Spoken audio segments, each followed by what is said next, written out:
So it's 3:30 p.m. on August 13th, and we just reached the city of Bran. You can see, and we'll be going to Bran Castle. That is a Dracula's castle, and I'll show you everything there. Here we are walking up to Bran Castle, and once we got past the ticket window, the walk isn't straight into the castle. There's actually a nice stretch of garden between the entrance and the castle itself, with trees, some open green space, and a few quiet corners where you can already get your first glimpses of the towers peeking out above the leaves. It's a pleasant little walk, honestly, a good place to slow down for a minute and take a breath before things get busy again with all the crowds inside. You can already feel the shape of the hill rising ahead of you, and the castle sort of reveals itself slowly through the trees rather than all at once, which we actually liked. Now, from the garden, the path eventually leads you to the line for the castle itself. And honestly, the moment we saw it, we understood why people call this the most visited castle in Romania. Look at this line. It wraps around the base of the hill, and in the middle of August, under this sun, it moves slowly. If you're planning to come here yourself, my honest advice is book your tickets online in advance if you can, or come as early in the morning as possible, right when it opens. Midday in the summer months gets extremely crowded, and the line can take a while. There's also parking near the entrance, though it fills up fast, and a small market area outside selling local snacks, wooden crafts, and souvenirs. So it's worth building in extra time for that too, not just the castle visit itself, but standing here, waiting, gave us time to actually think about why so many people from so many different countries are standing in this same line with us.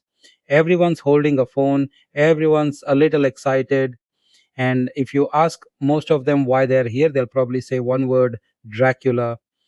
So let's talk about that, because the story of this castle is a lot more interesting and a lot more surprising than most people realize. Bran Castle was built a long time ago, between the years 1377 and 1388, by Saxon merchants from the nearby city of Brasov. And when it was built, it had nothing to do with vampires or horror stories at all. It was built as a customs post and a border fortress. This region sits right at a mountain pass between Transylvania and Wallachia, and whoever controlled this pass controlled the trade route and had a strong position to defend the area against Ottoman attacks coming from the south. So, for a very long stretch of its early history, this castle's job was simple: collect taxes, watch the road, and defend the pass. Nothing mysterious, nothing spooky, just a working fortress doing its job for centuries. Now, here's where it gets interesting. This castle is famous around the world as Dracula's castle, but the character of Dracula is not real. He comes from a novel written in the year 1897 by an Irish author named Bram Stoker. And here is the part that surprises almost everyone who visits. Bram Stoker never came to Romania. Not once in his life. He never saw this castle. He never walked these halls.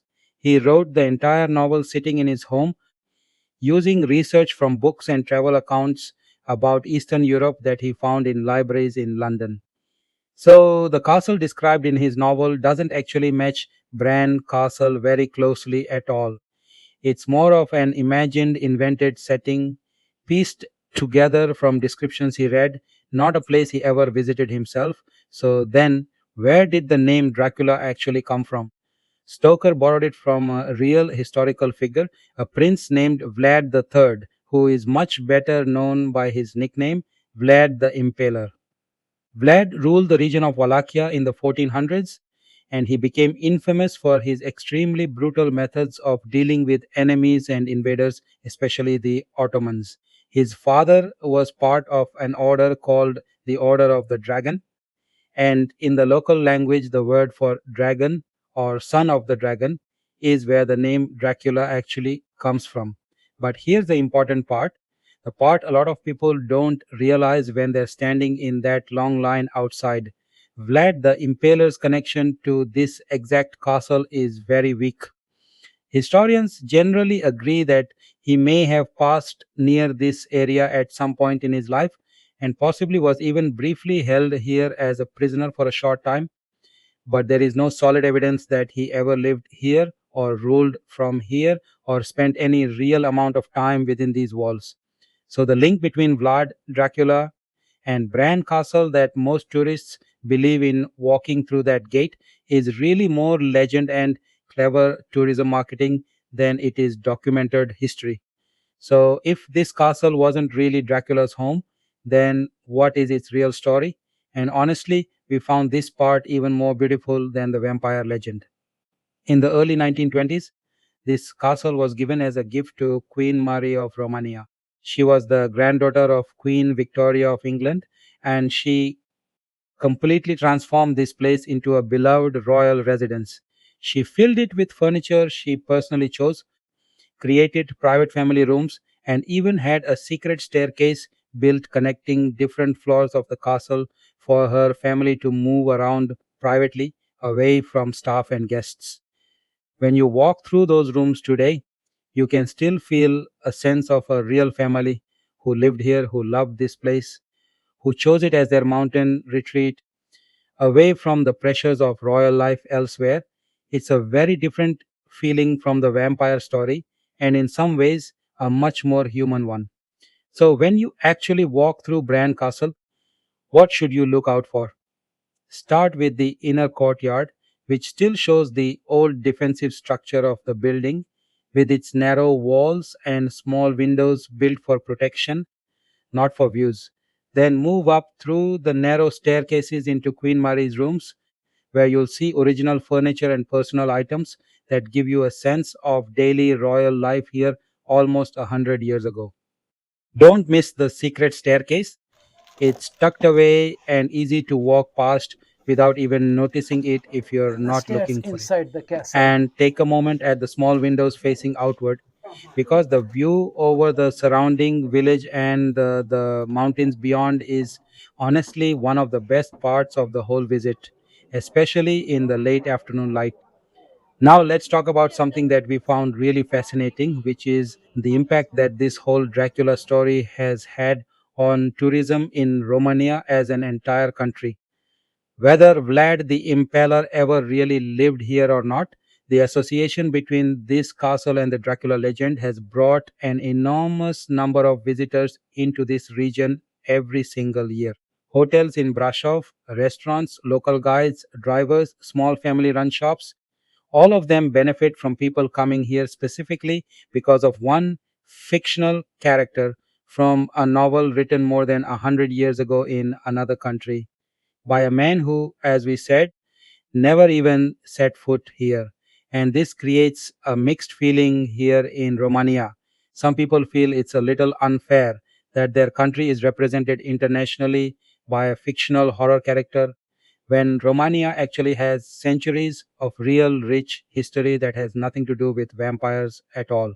Places like the fortified Saxon churches scattered across Transylvania, painted monasteries in the north, and quiet mountain villages that are honestly just as remarkable, if not more so, than this one famous castle. But others have chosen to look at it differently. They see the Dracula legend as a doorway. Visitors come here first because of the myth, drawn in by the name and the story, and then many of them stay longer in the region and end up discovering the real Romania, the actual history, the actual culture, the actual people who live here.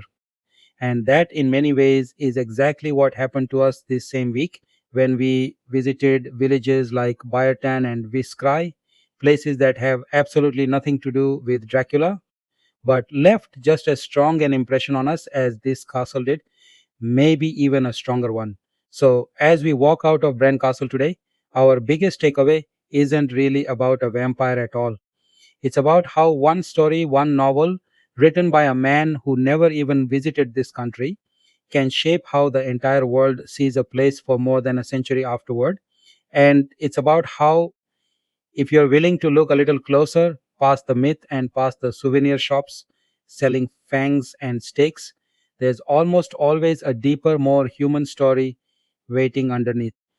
We came here expecting Dracula, We left thinking about a queen, a border fort, and the merchants and families who built something real long before anyone needed this place to be haunted.